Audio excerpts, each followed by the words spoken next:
from Chicago to Los Angeles. And our first stop will be St. Louis.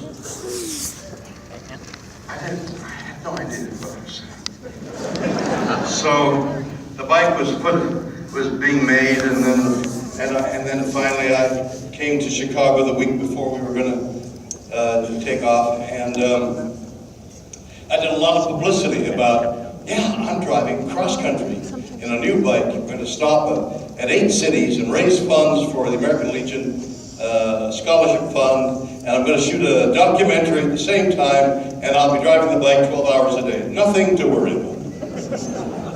So I spent a week doing publicity, saying I'm leaving, and I still hadn't been on the bike because the bike was having troubles being made. Finally, you know, the finishing touches.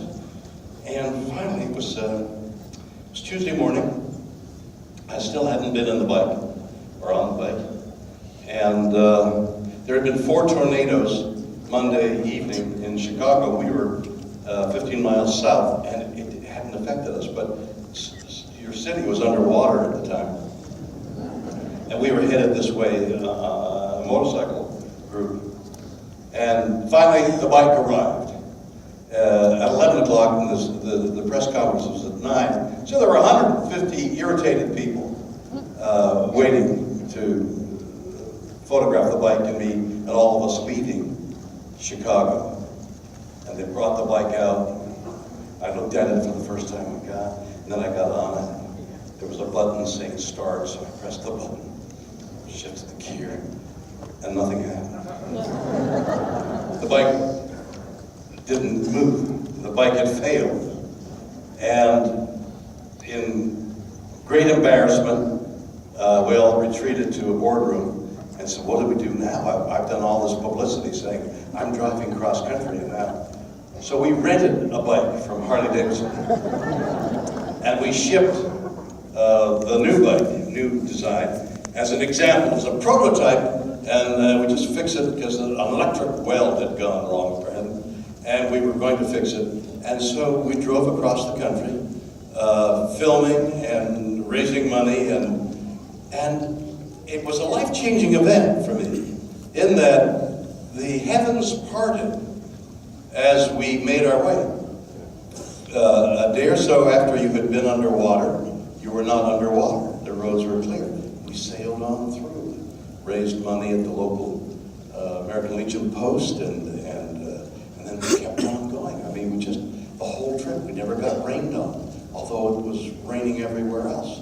And the longer I went, and the more jeopardy I felt my life was in. I mean, when those big trucks come at you, and when those cars angle over, they look at you, and then they begin to veer towards you, you realize when you're on a motorcycle at 70 miles an hour and faster across the highways, your life is in jeopardy. And the heat, it got so hot at times you couldn't touch the signals. You burned your hands. And the more appreciative I was of being alive, the more aware I was of how beautiful our country is, the greatness of the cities and the majesty of nature, and the scent of the air, the feel of the air, the feel of the road, and the camaraderie of everybody. It was an enormous experience,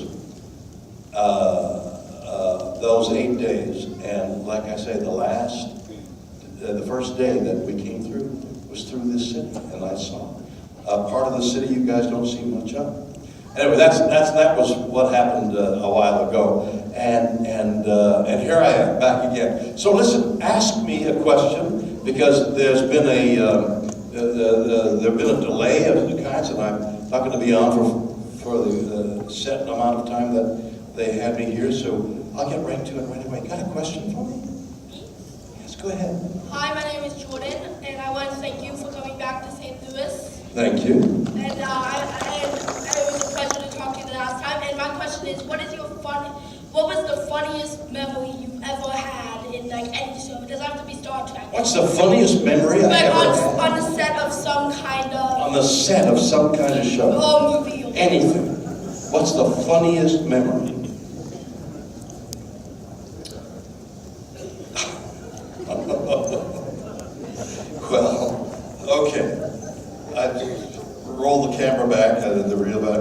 stop there.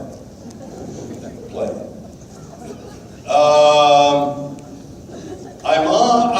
The script calls for me to be on top of a train, fighting the bad guy. Those typical things where you're wrestling and the train is going. You're already laughing because it's funny. So I say, how are you going to do this to the director? He says, well, I don't know. You know, in movies they sometimes do what's called green screen. So this whole blue thing would be green, and I'd be on the top of something that looked like a diesel engine, and they'd run film there. So if something untoward goes, and you lurch to the side, and you're going to go over and die, the cable stops you. So I said, well, maybe we could use a stuntman. So they put a stuntman up there, and they had a helicopter. And the helicopter was close, and the stuntman was there. And the train would go 20, 30, 40 miles an hour. We had tracks that were cleared for us. And at 20 or 30 miles an hour, it looked like you were going 20, 30 miles an hour. And even at that speed, your body formed, since the wind was blowing this way, your body formed an airfoil. So there was this lifting thing. In fact, as you took a step, it was like being on the moon. You were like 1/6 gravity because the air was lifting. You had to bend forward to compensate for the wind. But the helicopter couldn't get close because it looked like the stuntman. So I said, all right, look, I'll tell you what. I'll get on the train, run it at 10 miles an hour. And I'll pretend and they'll pretend. They said, okay. So I get up on the plane, no, that's another thing. And I get on the engine, and I said, where are you cabling me off? And they said, well, this is a diesel engine, and there's no place to cable you. We could cable you if we ran the cable down your pant and down into a window, but if you fell off, you'd still be, you'd be dragging by your head. So I said, okay, but 10 miles an hour. So we started it, and I'm wrestling with the guy, and then they stopped, and I said, how was it? And he said, well, it looked like we were going 10 miles an hour. I said, all right, well, raise it to 20 miles an hour, and let's see how that looks. So at 20 miles an hour, and I stop, and I said, how? He says, well, it looks like we're going 20 miles an hour. So now's the funny part. I said, all right, let's try it once. We'll go 40 miles an hour. So now this diesel engine is going 40 miles an hour. And at 40 miles an hour, we're going further down the track than we've ever been. Further down the track is a curve and a bridge. And I'm being lit now. At 10 miles an hour, it was all right. 20 miles, and at 40 miles an hour, it's like holding your hand out in a 40 mile an hour car, your hand is being whipped by. We're going at 40 miles an hour, and I realize the helicopter is like right there, like 10 feet off, filming. I'm wrestling with the bad guy. I'm not cabled off, and here comes the turn. And when you're in a turn, centrifugal force. And I managed to do it. And I said to the guy, how did it look? He said, could you do it again? And that's when I started laughing. I said, let's use what we've got, and that was it. That may not be the funniest thing that happened, the first thing that occurred to me. What's your question? Okay, thank you, and thanks for the opportunity. Thanks for the what? The opportunity. To do what? To talk to you. Oh, to talk to you. Oh. Oh, what do you want to say? Hi. Was that it? My name is Josh. That was it. Go to the next one. My name's Joshua, longtime fan. I loved you when you played yourself in Free Enterprise. Thank you. But I have a degree in psychology, and my question is about the You have a other degree in Enterprise. psychology? Yeah. What's your analysis of me? Well, that's a confidential conversation. Well, there's a doctor-patient thing here going on. When did I become a patient? My question is about the other Enterprise. Yes. I've always seen Kirk as the id. Bones, Like, wait a minute, Kirk is the id. Right. Okay. Bones You didn't is say the ego. id. Right, no, okay, the id, okay. Bones is the ego, and Spock Bones is the super ego. Yes, and Spock is what? The super ego. The super ego, conscience. Did you, of the ship itself, kind of the ship's personality, the three different sides of it, was that something that Roddenberry actually asked you guys to think about, or was that something that just happened as chemistry between No, the that's actors? totally in your head.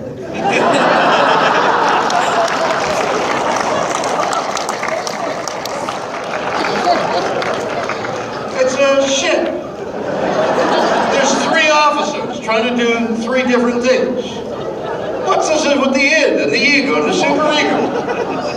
But you're right. No, that wasn't mentioned per se, but at various times that's been suggested that there is, I think intuitively, the writers wrote it that way, and when McCoy would say, "Damn it, Jim, I'm not an engineer, I'm a doctor," he was what? He was the super. Ego. What? The middle. He was the super ego. So is that the super ego saying, "Damn it, I'm the super ego, I'm not the id"? Your theory is really good, but it's not very dramatic. No, we never mentioned it. Yes. Hi, Mr. Shatner. Hi. You've played so many great characters. I was just wondering if you could play any role, whether revisiting one of those great characters. Any role but what? Any role that you want. If one of those great characters or a brand new one, what would you pick? Well, I don't think of it in those terms. I think, somebody has something they've written that's interesting. For example, I'm in the process right now of doing a Christmas album. It won't be for this year, but next year with Ben Folds. I'm going to do a reimagining of Christmas songs, including some songs that we're going to write ourselves. I'm writing a song right now. I've got the hook. The hook for the song is that moment in childhood when the child wants to believe but is beginning to ask questions, like, how did Santa get down the chimney? He's got a pack, he's got a belly, and there's never any soot on his white beard, and do Christmas, and do Easter bunnies spread the eggs? How do they do that? So that's the hook of the song I'm writing, of the child just trying to hold on to that make-believe. And Brad Paisley said he would write a song, and Ben will write a song. And then I'm working with a veteran who's got this wonderful book of poetry about the darkness of being in battle. But he has such a gift for poetry that I've asked him to enlarge it, to start when he was young, before he joined the Marines, and then he's written some poetry in his recovery after being wounded. I'm going to ask him to write a Christmas song of a soldier in battle, and it's Christmas time, and he's in war, and what his feelings would be. So when you ask about what role would I like, I don't think in those terms. I'm thinking, what would be creative about looking at Christmas in a different way? And although do some of the great songs that we all think about as traditional songs, reimagining them. What was the name of the group that did that Christmas number. It was a Russian. Trans-Siberian. What? Trans-Siberian Orchestra. Trans-Siberian. That was a total reimagining of a Christmas song. How admirable that was. And so that's what I'm working on sort of obliquely now. And so I don't think in terms of what role would I like to play, it's what would I like to create that's different and interesting and challenging. That's the way I think of it. Thank you.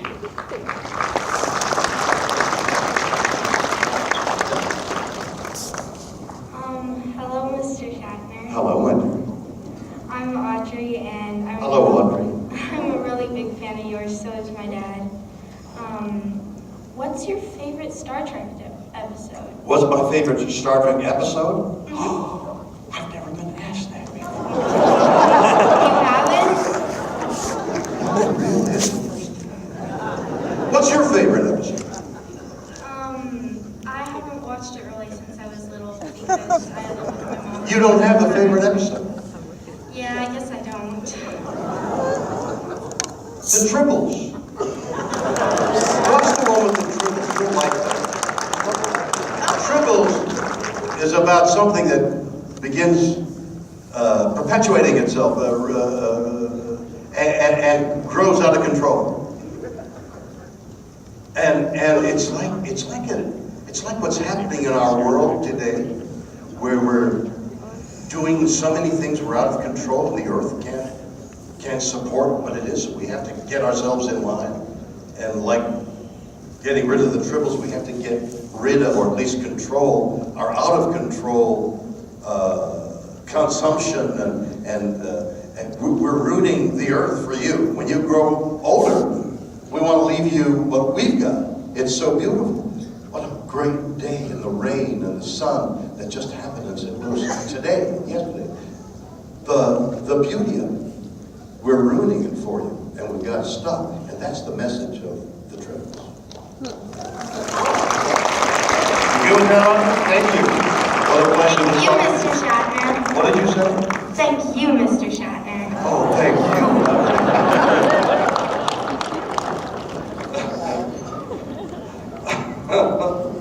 She and her father. That's amazing. So I'm doing the voice for a Sprout on the Sprout Network. I'm doing a voice for kids from 2 to 5, and the program is called The Clangers, and it's on the Sprout Network, and it's perfect for 2-year-olds to 5-year-olds because the Clangers don't speak. They kind of whistle to each other, and my voice is saying, "Oh, there goes Mother Clanger, and she's trying to bathe baby Clanger." So I'm talking like I would talk to my grandkids. "Hey kids, you know, there's a little funny bunny out there in the woods who's all alone." I'm talking to kids like that. So now, Audrey, who's looked to be about 10, and her father, who's got to be 40, right, 30, they bring dinner. How old are you, Audrey? 3.5? 45. Not bad.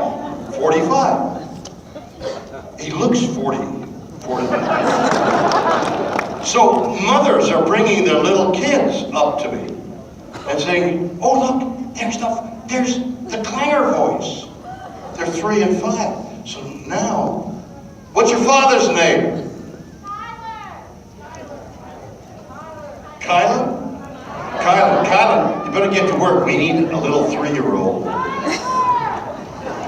Oh, Tyler. Well, you know it. Anyway, you got to. Yes. Hello, sir. Hello. Okay, so my favorite episode was the Chicago style, a piece of the action. That's what it was. Okay. Okay, but my question is, What's that got to? Oh, that's your favorite. that was my favorite. You said, you'd like Tribbles, I like the other. Yeah. So my question is, Yeah. in the early episode where No Man Has Gone Before, Which one was that? that was where Gary turned into the guy, that's godlike, and he tried to kill you. Oh, that's about 5. I don't, you know, Episode 3 or 4? I never saw them. Oh, yeah. It's the truth, because I don't like what I look like, and I don't like what I do. It's never good enough. So I stopped looking at it because it makes me unhappy to see it. So my question. Oh yeah, you got a question. I actually had a question. I was busy divulging I know. personal reasons. So he created a You'd tombstone. rather ask your question. I can understand. Yeah, of course. I have waited my whole life. That's right, you waited your whole life to talk to me. That's exactly right. No, you should be going on full speed with your life. Don't wait to talk to me. Now that you're here talking. Okay, so the tombstone towards the end of where you had a big fight scene with him said James R. Kirk. Was that a mistake, or was it always Tiberius?